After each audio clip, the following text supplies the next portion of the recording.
Welcome to a second session of DAIF with Dean. So, drafting and interpreting financial statements. So hopefully some of you were with us last week, so last Wednesday night, where we looked at session 1, which was really an introduction to the unit and a little bit around what is covered in the drafting and interpreting financial statements unit at level 4. So just going to pick up from where we left off then and look at the next part of the problem, if you like, the next part of the syllabus in terms of the drafting and interpreting financial statements module, which is around company financial statements. So I'm just going to walk you through that part of the topic, just talking a little bit about company financial statements and how we're stepping into a different world than what we were at level 3, because level 3 is very much about sole traders and partnerships, and as we hopefully know, there's very little regulation in terms, in fact, there is no regulation in terms of how financial statements are prepared for sole traders and partnerships. There's no legal obligation. I'm going to talk about why or how there is a very different legal and legislative requirement for companies. We're going to talk a little bit about what that looks like and what's needed in terms of financial statements for companies. So some of what we're going to talk about then is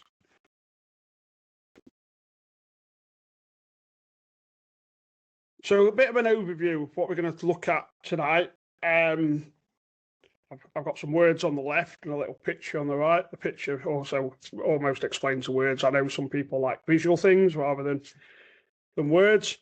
So the overall topic's company financial statements. What we're going to look at is the 4 key statements that are required for company financial statements. So there should be 2 that are very familiar, that people are very familiar with. So a statement of financial position. Yeah, so we've seen that certainly at level 3. We talk about it in broad terms at level 2, but certainly in more detail within the FAPS unit at level 3. And a statement of profit or loss, we're aware of what one of those is. We've looked at that in the FAPS unit, and we've sort of talked a little bit about it at level 2.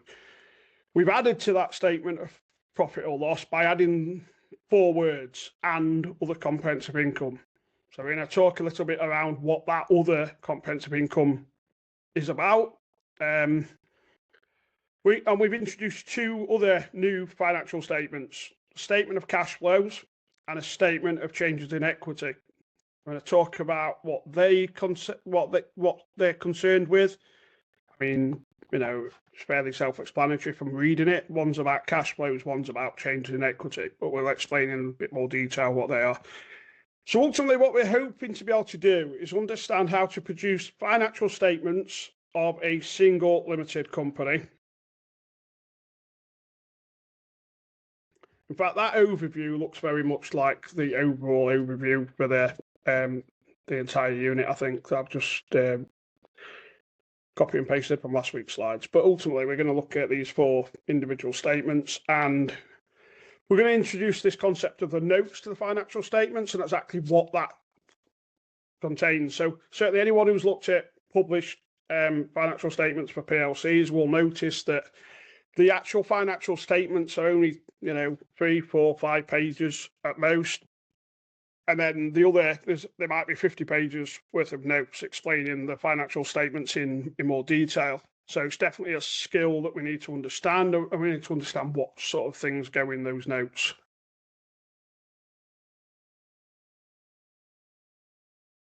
So limited company financial statements. So in the limited company world, we have a set of legislation that contains and tells us how to produce financial statements. So from an international point of view, so let's talk about not necessarily just the UK for now, but very much an international view. We've got international accounting standards. So we talked last week a little bit about the international financial reporting standards and the IFRS board and all that good stuff. Now, part of that is this thing called IAS, International Accounting Standards. And the very first international accounting standard, IAS 1, is an accounting standard that sets out the requirements for how financial statements should be structured. And within that standard, it talks about 5 things that are considered that you need to have a complete set of financial statements. So a statement of profit or loss and other comprehensive income, statement of financial position, a statement of changes in equity, a statement of cash flows, and then a set of notes that explains the financial statements in more detail. So, for example, on your statement of profit or loss, you're going to, have some depreciation expense. Yep. And in the financial statement of financial position, you're going to have the carrying amount of your assets. Well, your notes to your financial statements are going to explain the exact depreciation treatment on those assets. So they depreciated 33% straight line, they're depreciated, 20% reducing balance, whatever it might be. The detail around how you've, calculated that depreciation and the method you're using to do that is contained within the notes to the financial statements. So you can see that these notes could be quite lengthy in some cases. Obviously, smaller companies, smaller amount of notes, bigger companies, more assets, more different types of assets, lots more things to say.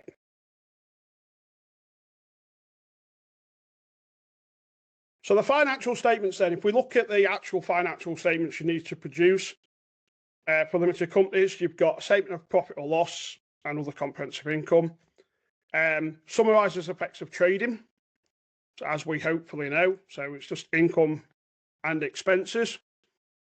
Yeah, so there is nothing else on a statement of financial position. So when we're looking at, even when you look at FAPS at level 3, yeah, and you've got that good old extended trial balance task on FAPS, and you've got to make all those adjustments. You've got initial trial balance, you've got a bunch of adjustments you've got to make, and then once you've made the adjustments, you've basically got to transpose the figures into either a statement of profit or loss or a statement of financial position. That's what you have to do on the FAPS ETB task. But it's really about understanding that income and expenditures belong on a statement of profit or loss. Yeah. And ultimately everything else, like assets, liabilities, capital, belongs on a statement of financial position. Yeah. The only difference with limited companies is the statement of profit or loss, as well as having your standard income and expenses that you would have in the sole trader or partnership world. Yeah. It's going to include items of other comprehensive income, which typically, certainly from an AAT perspective, are things known as revaluation surpluses. Yeah, which we will talk about in future sessions in way more detail around what exactly a revaluation surplus is, but that's the key aspect of the other comprehensive income. Statement of financial position is a statement of financial position. Yeah, it is no different for a sole trader than it is for a limited company. It still presents a snapshot of a financial position. Yeah, it still summarises assets and liabilities and ultimately the capital position. Yeah.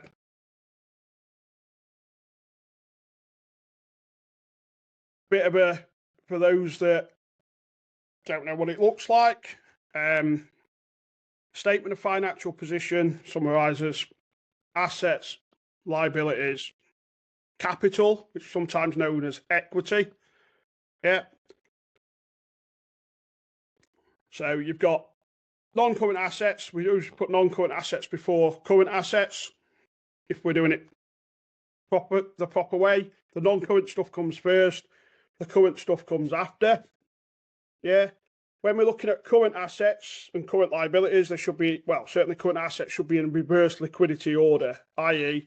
the most liquid of your current assets should be at the bottom and your least liquid at the top. So if you think about liquidity from an assets point of view, your inventory needs to be sold. Yeah, and that's either converted into payables or into cash. Yeah. So inventories are the least liquid of your current assets because you've got to sell them. You you haven't got the money today, have you? You've got to sell the inventory to create either trade receivables or cash. Now, if you've got trade receivables, that's still not cash. Yeah, so you've got to collect the receivables to generate cash, which is obviously the most liquid of your assets. If you've got the cash, you can spend it. Liabilities, very much the same thing. So non-current liabilities before current liabilities. Yeah. And then, as we know, equity. Yeah, what's different at level 4 in terms of your equity or the capital section of the statement of financial position is it's all about shares. So it's about share capital, yeah, share premium, which is the premium over the sort of book value of the shares. Retained earnings, which is profit over time. So that's built up profit over time, less any dividends that might have been paid out to the shareholders. And then this thing that I mentioned earlier, revaluation surpluses. Yeah, add all that together, that equals the equity. Yeah. And obviously, it must adhere to the accounting equation. Yeah. Because otherwise, if it doesn't, the statement of financial position is incorrect because that really, the statement of financial position is just the implementation of the accounting equation. It summarises the accounting equation, doesn't it, in more detail? Yeah. So a few notes just about the statement of financial position. So it's got non-current assets. Yeah. Anyone who doesn't know what a non-current asset is, non-current assets are assets that are purchased with the intention of long-term use within the business. So the key example in the AA2 world is property, plant and equipment. So any property, any plant, any equipment, yeah, typically you buy that with the intention of long-term use. Yeah, no one buys a property with the intention of using it for 6 months, because if you did, why didn't you rent one?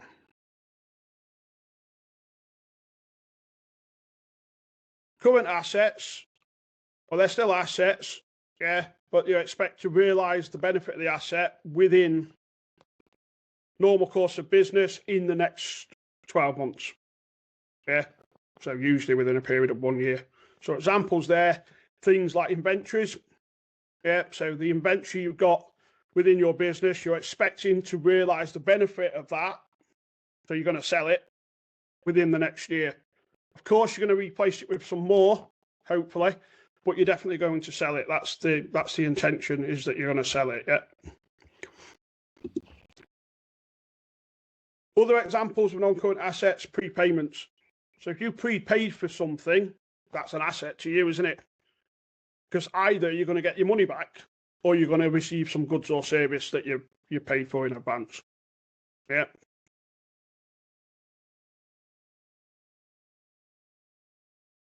Other two items, well, two more items that are on the statement of financial positions around liabilities. So again, non-current liabilities, liabilities which will be paid over a period exceeding 1 year from the reporting date of your statements. Yeah, so the big example there is a long-term loan. Yes, if you've got a long-term loan, a mortgage or a long-term loan, a 5-year loan, yeah, that's a non-current liability. The current liabilities, short-term payables, due to be paid within the next year. Yeah, so trade payables, bank overdrafts, you're expecting to pay those back within the next 12 months. Now, one thing that does catch students out with in terms of liabilities, if you've got a 5-year bank loan, so let's say you've got a bank loan that's 5 years, is the whole thing a non-current liability? Well, not really, no. The bit that's payable in the next year is actually a current liability, and the bit that's not payable in the current year or in the next 12 months is a non-current liability. So you might need to split the value of the liability into the current bit and the non-current bit. People just often look at the date, you know, that I've got a 5-year loan, so therefore the whole thing is non-current. Well, no, because you do have a liability to pay an element of that loan in the next year. So that bit's current, the rest of it's non-current.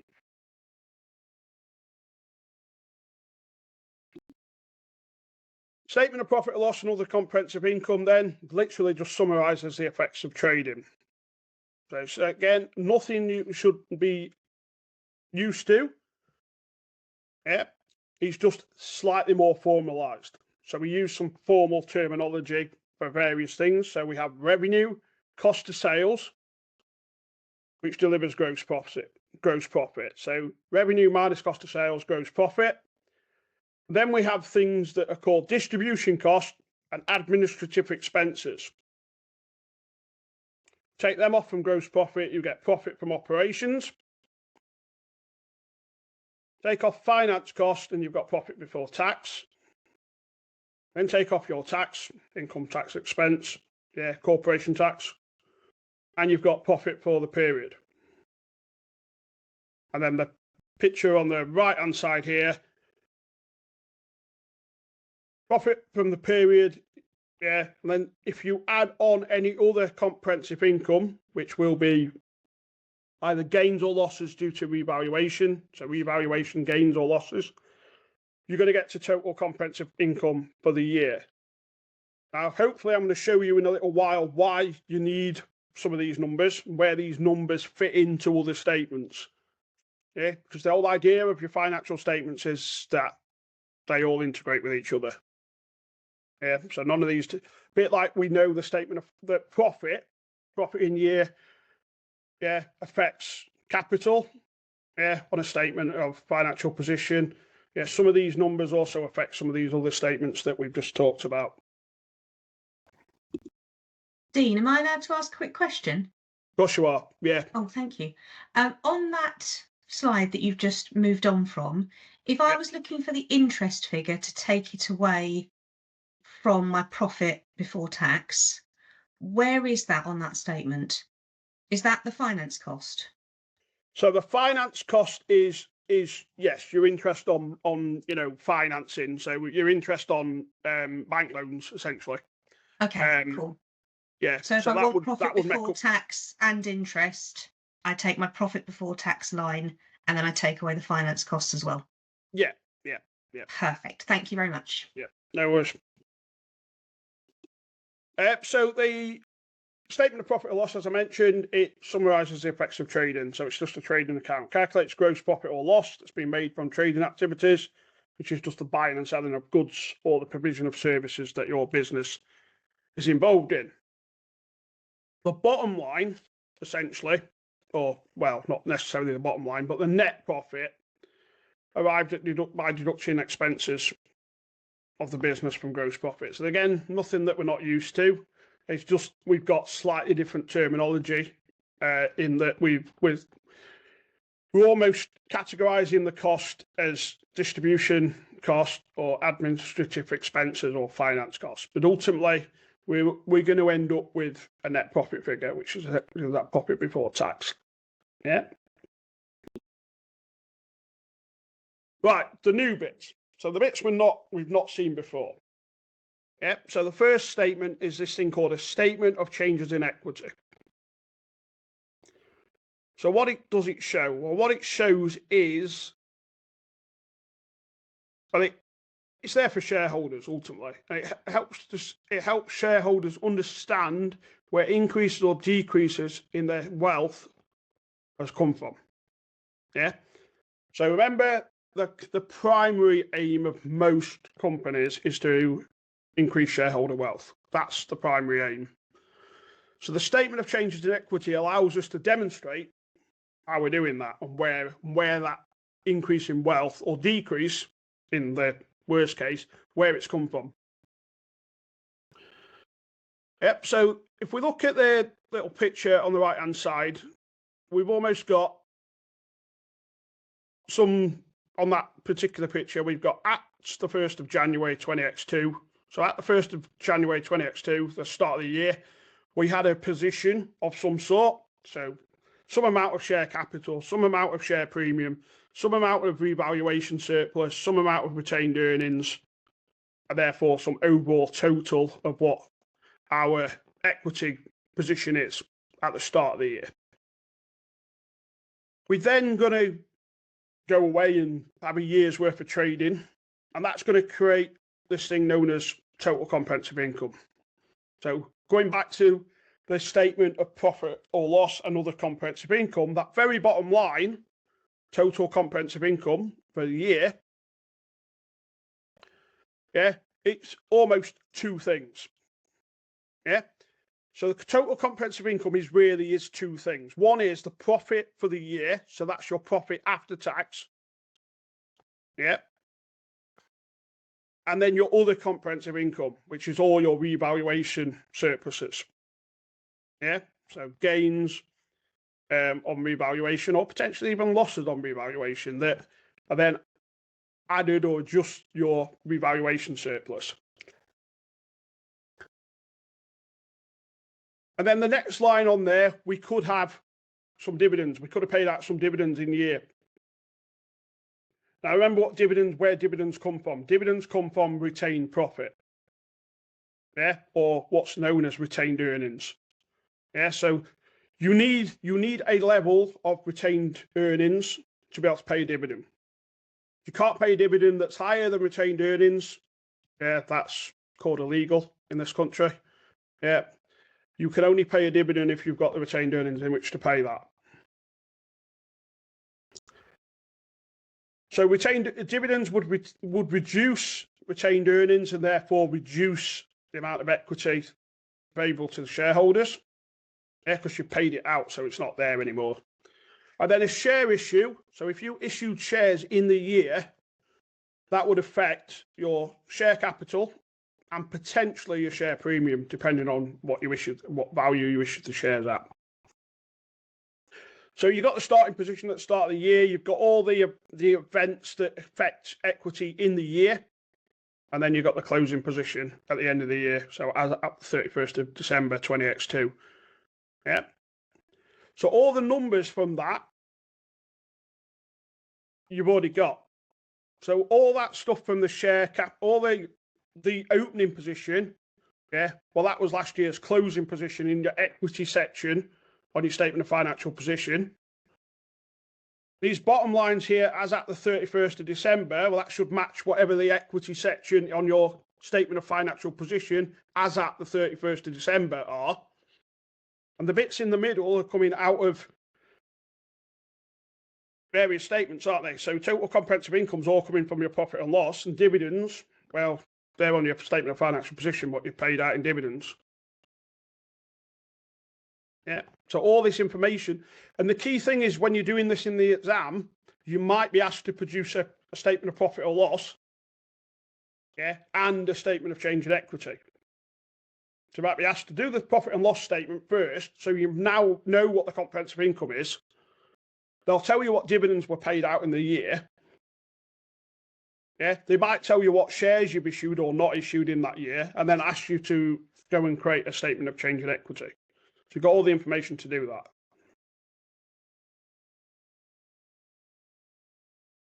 So that's the first of the new statements, or I say new, it's new concept at level 4. It's not something we've looked at level 3.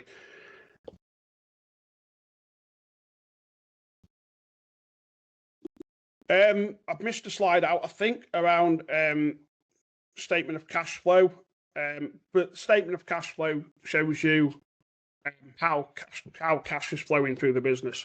So what your starting cash position was, what your closing cash position is, where the money's flown to. So have you spent it all on inventory?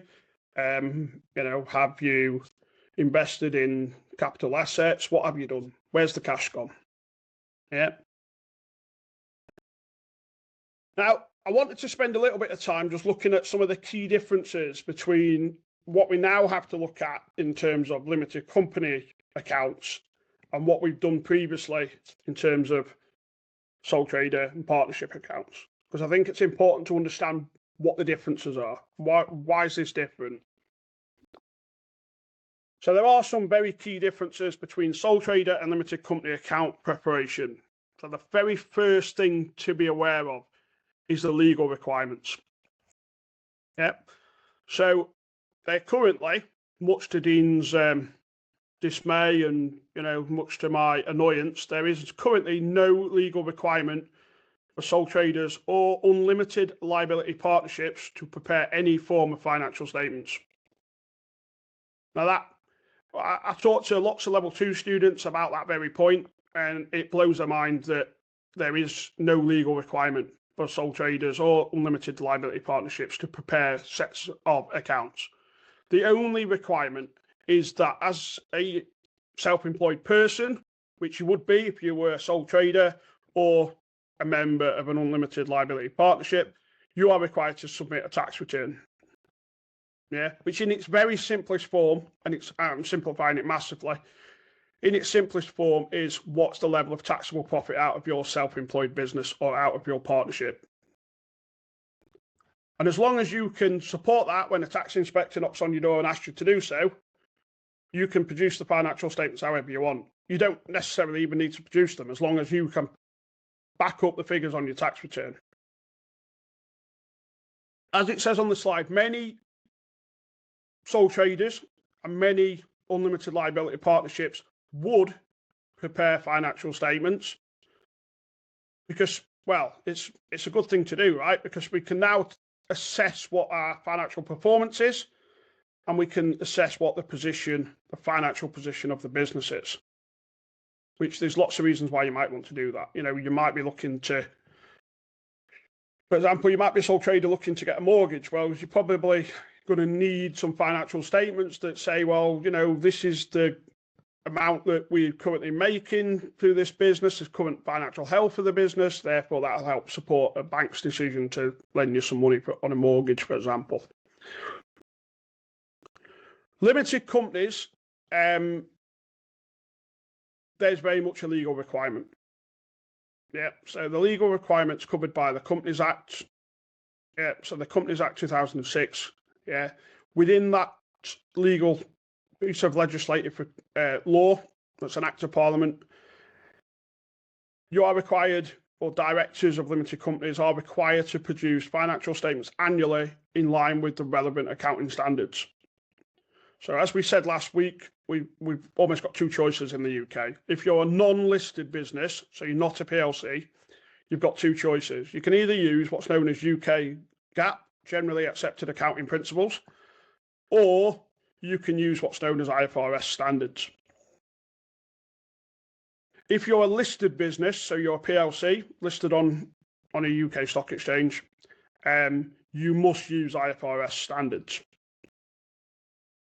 You can voluntarily, even if you're not listed, you can voluntarily decide to use IFRS, which lots of businesses do. If you are using the IFRS standards, then your accounts must be, and there is no choice, must be prepared in the format that's prescribed in IAS1, which I introduced on the first slide. Yeah, IAS1, IAS1, yeah, it's the presentation of financial statements. That's the accounting standard for that. If you're using UK GAAP, then you just need to follow the standards under UK GAAP, which are slightly different to the IFRS standards. So you don't necessarily require change in equity statement, a statement of change in equity, or a statement of cash flows. If you're using UK GAAP, you can just get away with a statement of profit or loss and a statement of financial position. So that's one thing. The second thing is around tax. So big difference between sole traders and limited companies. Sole traders and partnerships in a partnership pay income tax on the taxable income or their share of taxable profit. Yeah. So the actual income tax that's payable by sole traders and partnerships is not a cost to the business. It's a cost to that individual. Yeah. So it wouldn't appear on a statement of profit or loss for sole trader or a partnership because it's an individualized cost. It's not. Remember about the whole legal entity thing? Yeah. So you're the same legal entity. Whereas with companies, it's a completely separate legal entity. So the tax charge belongs to the company, not the owners of the business. So companies pay corporation tax, don't pay, which is a company tax. It's a bit like income tax, but it's charged on companies and not charged on individuals. Corporation tax is charged on taxable profit, and it's charged to the statement of profit and loss as an expense. Yeah. So you get profit before tax, you get income tax charge, or corporation tax charge, profit after tax. Yeah. It very much is an expense to the business.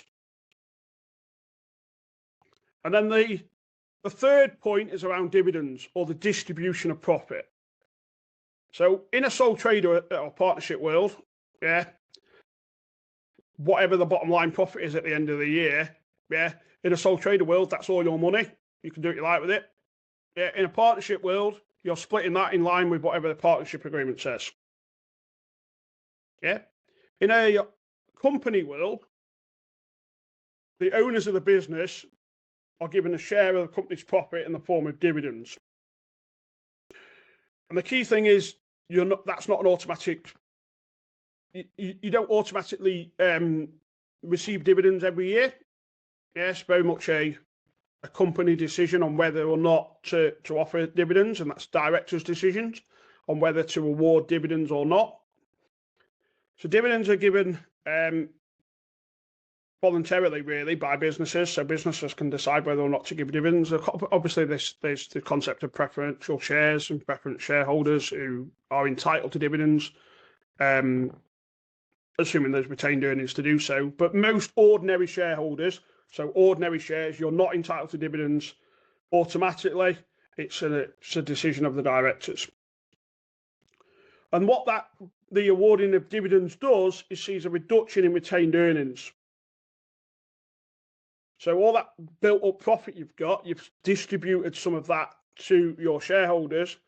That sees a reduction in retained earnings through the statement of change in equity. So that statement I showed a little while ago, yeah, you're going to see a reduction in retained earnings to pay out the dividends.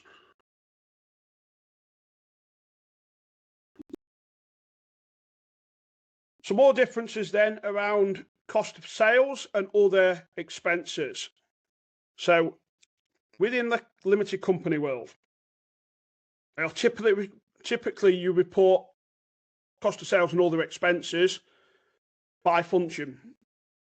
Yeah, so when you looked at level 2 in the costings, principles of costing unit at level 2, we talk about different cost classifications, and we talk about one classification of cost being by the function of the cost. So you're going to, on your limited company statement of profit or loss, you're typically going to report your cost of sales and other expenses by function. So cost of sales, distribution cost, and administrative expenses. And then you've also got finance cost. You do have some manufacturing businesses, however, they report by nature. So they look at the nature of the cost. Yeah, so they may have separate lines for depreciation, electricity, wages, and various nature of the cost rather than by function.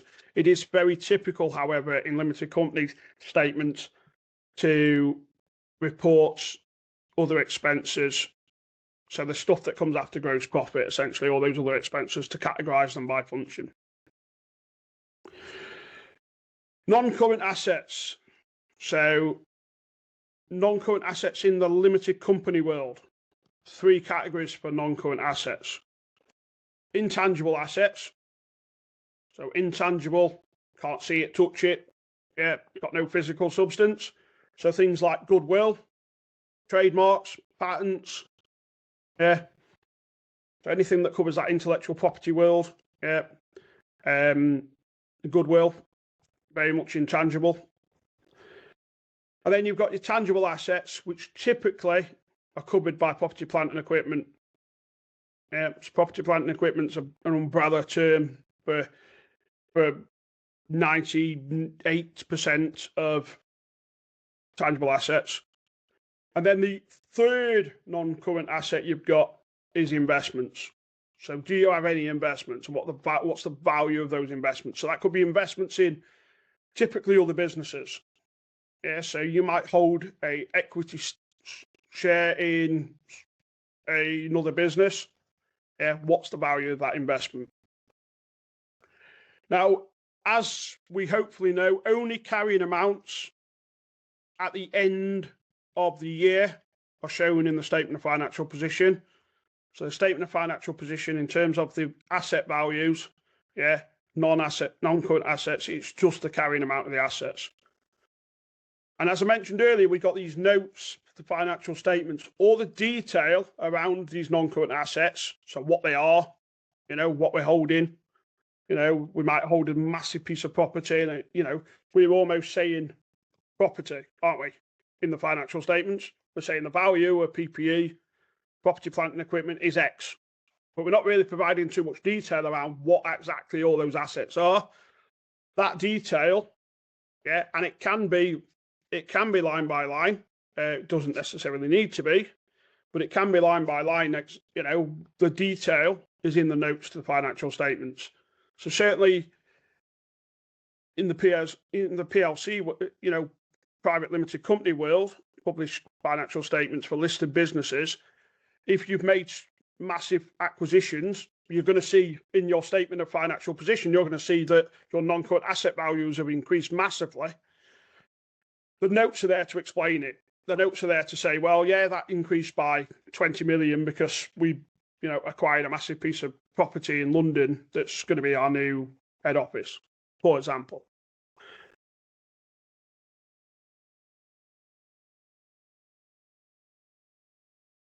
Right, so I appreciate I've gone through that reasonably quickly. That is what I've got for this evening. So are there any questions at all from anyone? I can see one hand up. I don't know if that's asking me a question or just someone just pressed a button.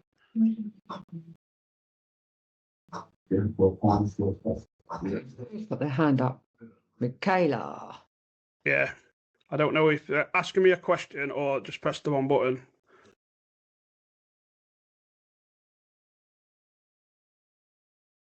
Typing.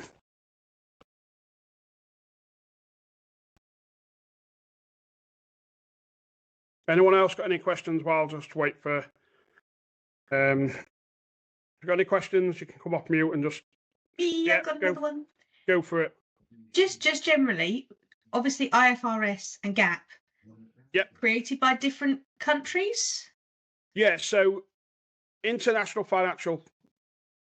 Well, so IAS and IFRS are almost the same thing. So that's the international standard. And then the generally accepted accounting practices, yeah, GAAP, they are very country specific. So we've got UK GAAP, the US have got US GAAP, France have got France GAAP, Germany, very much a company specific,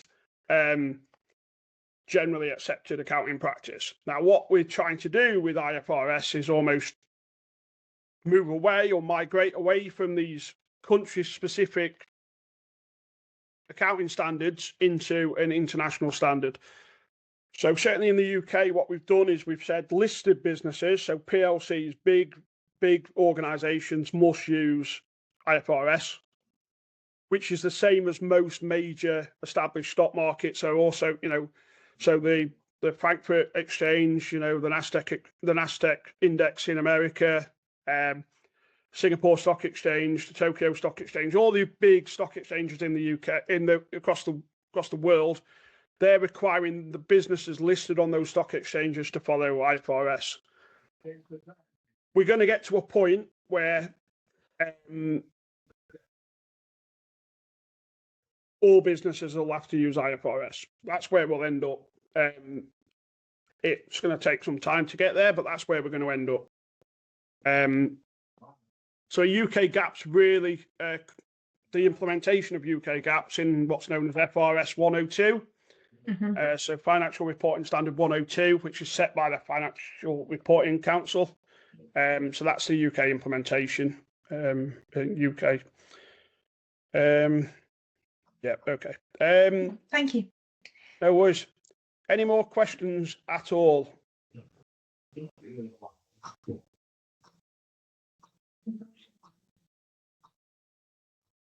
Bye. Bye.